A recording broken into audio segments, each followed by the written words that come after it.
Trump wins, sex strike. Hello, I'm HG Tudor. The outcome of the US presidential election is providing rich pickings for the purposes of explaining why people are behaving in a particular way, and also enabling me to do so in relation to the topic of narcissism. Many candidates who seek the leadership of a country and those that are successful are narcissists. This, as I've explained previously, is because political power provides a rich vein through which the prime aims of control, fuel, character traits, and residual benefits can be obtained. It's also the case that the skill sets that are required to get into that position and stay into that position are often best catered for as a consequence of narcissism. Nevertheless, what we're looking at is the reaction of individuals to the outcome of the presidential election, and yesterday I provided you with useful insight where certain people have had a narcissistic meltdown as a consequence of Trump's victory. Now there has been another reaction, this time something in respect of a sex strike. As reported in The Telegraph, liberal women have sworn to go on sex strike over Donald Trump's election win. Mr. Trump swept to victory in Tuesday's presidential race that Democrats cast as a referendum on abortion rights and protections for women. Some women are now threatening to punish men for voting for Trump, taking inspiration from a Korean feminist movement that vows to withhold sex from men in order to redefine the gender power balance. Interest in the 4B movement spiked since Kamala Harris's defeat, with women sharing videos of themselves on social media pledging to commit to its 4 no's: no sex, no dating or marriage, and no having children with men for the next 4 years. In one video, a young woman pledges to go celibate and encourages others to delete dating apps in order to exercise sovereignty over their bodies. Well, as I've explained in separate videos, you should avoid online dating, so there might actually be a useful collateral consequence that comes from this. I'll refrain from the jokes about the ugly people not getting laid, and etc., etc. An individual stated, "As a woman, my bodily autonomy matters, and this is my way to exercise sovereignty over that," she says. So I highly encourage any other women who are single and still care about progressing women's rights and still fighting for our bodily autonomy to do the same. Delete your dating apps. The woman also encourages others to seek out their female friends for comfort if you need somebody to cuddle, and describes the 4B movement, which originated in South Korea, as a point of inspiration. The US election revealed a gender divide in the electorate, with 55% of men turning out for Trump and 53% of women voting for Ms. Harris. Some have blamed sexism for America's decision to return Mr. Trump to the White House. "Men will always be against women," read the caption in one TikTok video of a young woman crying in a car. It's a rather generalist approach, isn't it, to declare that half the planet is against the other half? But then, of course, that is often the knee-jerk reaction of those exhibiting emotional thinking rather than behaving logically. A number of the videos address concerns over abortion, which was on the ballot in 10 states and was central to the Harris campaign. "If men won't respect our bodies, they don't get access to our bodies," one woman said. "All I have to say is good luck getting laid, especially in Florida, because me and my girlies are participating in the 4B movement."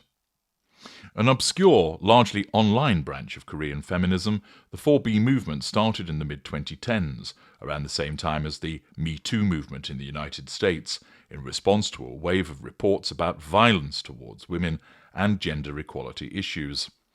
It stands for 4 Korean words that begin with bi or no in English. Bihon or bihon means no heterosexual marriage, bichulsan means no childbirth, bienai means no dating, and bisexual I think that's right, signifies no heterosexual sexual relationships. It's unclear how widespread the movement is in Korea, but it has met with backlash from some disgruntled men. Well, that's what had happened in Korea, and now liberal women have hijacked this. Accordingly, we have a number of women who have declared that they're going on a sex strike for the next 4 years to protest against Trump, to highlight women's issues around abortion, and in some instances simply stating that they'll not have sex with MAGA men. Now, let's hear from some of these individuals so you can judge for yourselves. I personally think that if all of these men are voting to take our rights away, they don't deserve to touch a woman for the next 4 years. So, hope you thought that through, you guys. All I have to say is good luck getting laid. Especially in Florida. Because me and my girlies are participating in the 4B movement. That's my next plan. And I'm dead fucking serious. Baby, if you wanted to touch my body, you should have voted for it. Donald Trump is president, and I think all women should stop having sex for the next 4 years.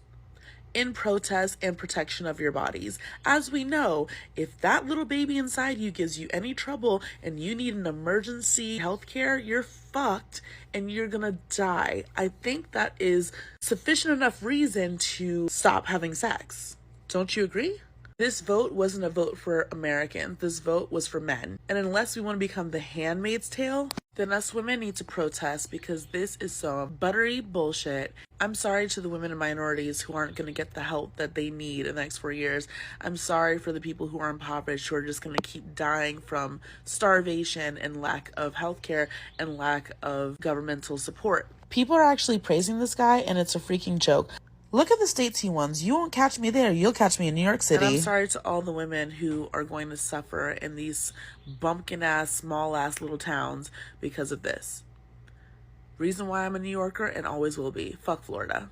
I'm so glad you guys got your cheap-ass groceries and your cheap-ass fucking gas, because you're fucking broke as shit. You're fucking broke. You're fucking broke. Broke. I said I'm fucking being serious. You're fucking broke. Well, there you are, a selection of individuals expressing their views as they are entitled to do, and invariably doing so through the auspices of TikTok. What are we witnessing?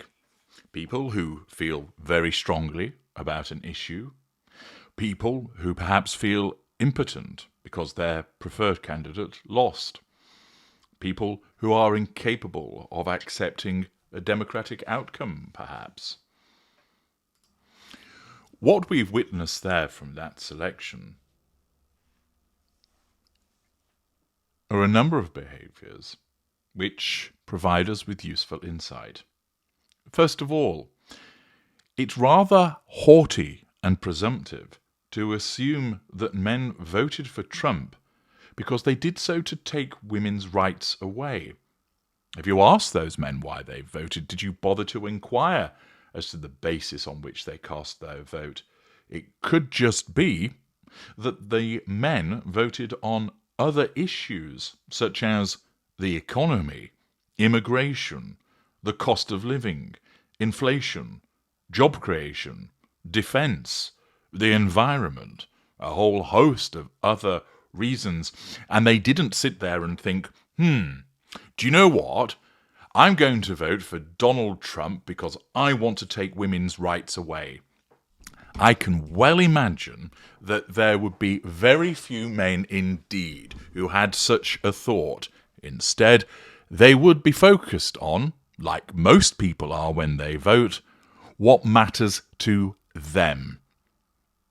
And it isn't to say that they want to take women's rights away, but rather that perhaps doesn't form a particularly important aspect in their life because they've got other priorities. You can make your own minds up as to the moral landscape with regard to such an individual, but just to assume that someone has deliberately voted to take women's rights away is a rather haughty and presumptive stance. It's also haughty and presumptive to lay the blame on men. I'm fairly certain that women voted for Trump as well. Why are there not individuals decrying women taking this step? Why the hatred solely reserved for men? It's also very entitled of these individuals to basically assume that it was a single issue election, all about women's rights. It wasn't. It was an election that covered a variety of topics, as elections do. These responses are self-absorbed. It's all about my rights, not thinking about what the country needs or what that other people may have differing needs to them. It's all taken as a slight against them. They're also rather close-minded. One can understand that individuals may well feel upset about a particular stance on an issue such as abortion, but the fact is, this is democracy. Some people will be delighted with the outcome, some people will be dismayed by it. That's the nature of how democracy works. And if more people vote for someone than the one that you supported, then you've got to live with the outcome.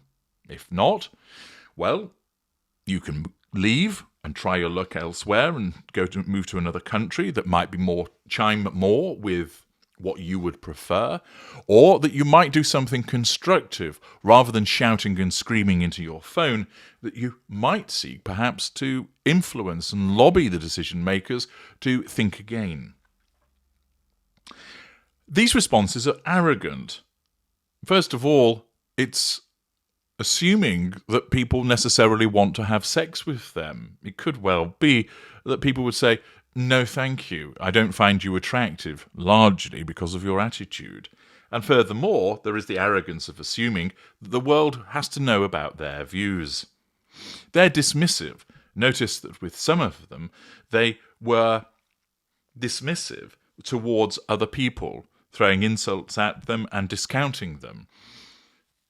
You're believing that their view is far more important than the views of other people, failing to recognize that other people have views as well. The reactions of these individuals and others beside is petulant and is also narcissistic. In essence, it's this: you're not doing what I want, so I'm going to throw my rattle out of the pram. I'm going to take my ball home with me. I'm basically shutting up shop and not having sex. So for the next 4 years, no sex, because that's how I'm going to punish you men. And also, because I'm so important, I am going to go on social media and tell everybody about what I'm doing. Who is doing this? Well, the most likely culprits, it won't surprise you, will be narcissists and narcissistic individuals. Why so? Well, because of their strong narcissistic traits, being self-absorbed, being vain, being argumentative, being angry, the outcome not going their way has prompted this reaction whereby they feel moved to decide that they're going on a sex strike and that they want to record this fact and distribute it on social media. To do so is a narcissistic act. As I mentioned in yesterday's videos, of itself it doesn't mean that somebody is a narcissist. You have to look at a wider range of behaviours. But the people that are more likely to engage in this behaviour are either narcissists or narcissistic people because of the strength of their narcissistic traits.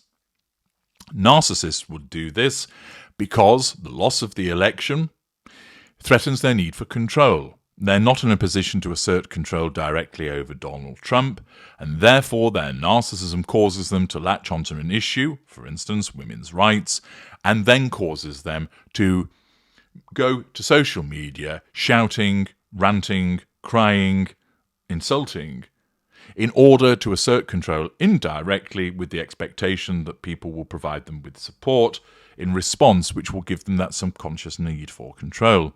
It also, of course, provides them with fuel.